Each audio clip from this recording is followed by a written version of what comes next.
This week in Women in Sports, a new initiative for a new season, how the Aurora are trying to end the stigma around mental health. Then one of the best basketball players from Minnesota made her WNBA debut playing against the team she grew up watching. What it means to fans seeing their hometown hero.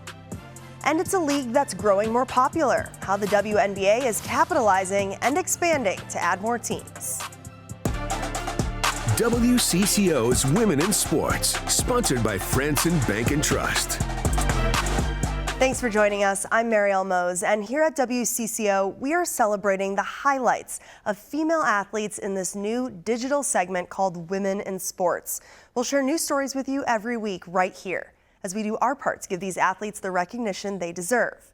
First up, soccer season is here. Aurora FC's 4th season officially kicked off last Thursday at TCO Stadium. The team has a new head coach and 11 new players on the roster, but also new this season, a team emphasis on mental health. I got to learn how the players and the fans will be part of ending the stigma this season. Aurora Football Club is gearing up and expecting another undefeated season with a deep playoff run. While winning is always top of mind for this team, so is something even bigger than them. A lot of times, especially as women, you're told just to come and get the job done, don't be emotional, and just do the work. Aurora rookie defender Elizabeth Overberg is used to playing under pressure with the Gophers, but she's grateful now to be continuing her soccer career at a higher level with a team focused on destigmatizing mental health.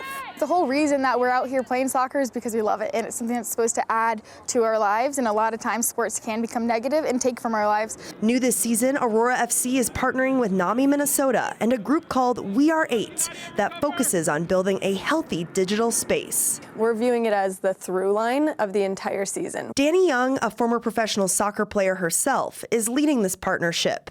They're not only providing the players with mental health resources, but fans too. Before every game, players will warm up in these jerseys, sharing the 988 Suicide Crisis Hotline to remind people watching that free help is available. Then at the end of the year, we're actually going to sign those, auction them off, and all of the proceeds are going to go to NAMI. There will also be what they're calling a mindful moment before every home game, where fans are encouraged to put down their devices and connect with other fans through high fives, hugs, or words of kindness. Head coach Jen Larrick is a big supporter of this new initiative. Sports is a stressful, kind of crazy thing to go into, and if we're going to ask them to do that, to play in front of thousands of people, we have to have the supports so that they can take care of themselves. It's a consistent reminder that as we watch a sport we love together, we are not alone. And Aurora FC's next match is Sunday night against RKC in Wisconsin. Well, switching to basketball, it's been a strong start to the season for the Minnesota Lynx. Their next game is Tuesday against the Seattle Storm. But we want to take a moment to look back at last week when the Lynx faced Paige Bueckers and the Dallas Wings for the first time. The Lynx won that game 99-84, and it was the Minnesota native's first professional debut, and against the team she grew up watching. We're just so proud of her, not only as an athlete, as a sports player, but also as a community member. As Frankie McClister shows us, Minnesotans love her, no matter what jersey she's wearing. A watch party in Paige Bueckers, Minnesota, also known as Hopkins, which temporarily changed its name. Welcome to Paige Bueckers, Minnesota. On Friday morning, the mayor poured out positivity for the Dallas Wings point guard in her hometown zip code. From restaurants making special burgers, sushi rolls, cookies, and this, Paige's 3-point pale ale, all to celebrate her. And at her former school, it was a gathering of support. Just from the first practice, you knew she was going to be special. Carl Schroeder, who coached Paige, says he remembers her starting varsity point guard as an 8th grader. She's getting the national attention that she deserves. Great person.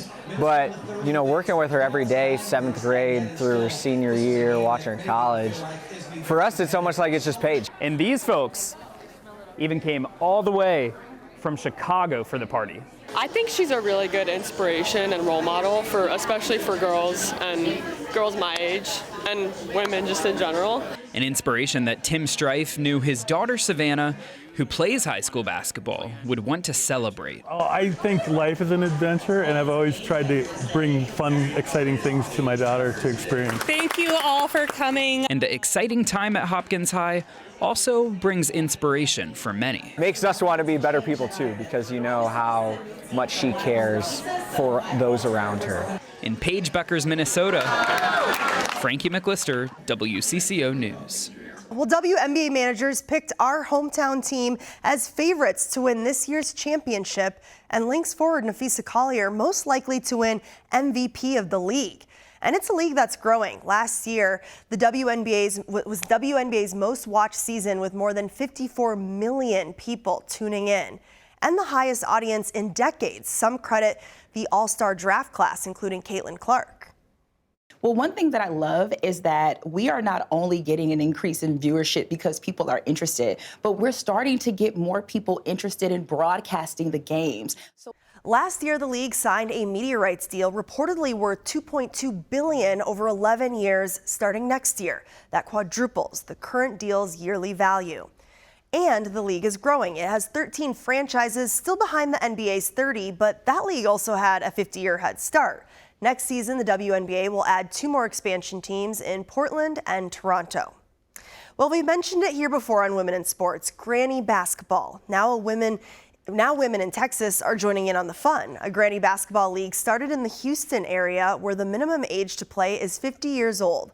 As part of the game, there's no running and no jumping. You can dribble twice and then you have to pass or shoot. And as you may remember, the uniforms are different too. They are based on the ladies' basketball uniforms from the 1920s. In the NBA, the Timberwolves eliminated the Golden State Warriors last week, but something caught our attention. It's the dancers, who are also showing age is no barrier.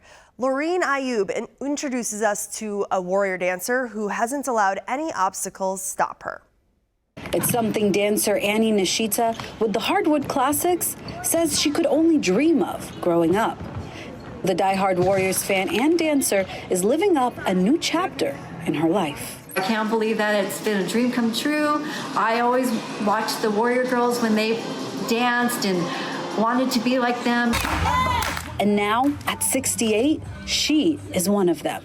As the senior squad prepared to grace the court during Game 4 between the Warriors and Timberwolves, Annie says the positivity of the Warriors community gave her the courage to join the team, even without prior dance experience. She says team director Sabrina Ellison always believed in her. Sabrina picks the best people. She doesn't pick anybody that's going to be a diva or going to think that they're better than somebody else. She picks people like her who are open and full of love and acceptance, and I think that's the way the whole Warrior organization is, actually.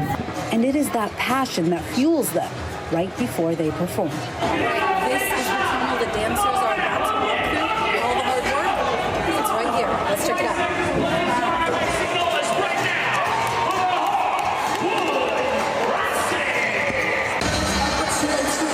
Annie says she loves showing other women that age does not have to define you and that it is never too late to follow your dreams. No matter how much experience or how good that we dance or how old we are, they don't treat us like we're grandmas or anything. They treat us like equals, and they're just the best. The whole dance community here at the Warriors is really just a big, huge family, and we all celebrate each other. A team that believes no matter the circumstances. Love her. Well, students at a middle school in Iowa have a new place to play. A new multi-use outdoor court opened just last week in Des Moines. It can be used for soccer, basketball, and futsal, which is a faster-paced variant of soccer, and it comes courtesy of WNBA player Caitlin Clark. She teamed up with the company Musco Lighting to donate the new facility. In total, there will be 4 courts, just like this one, built in the area.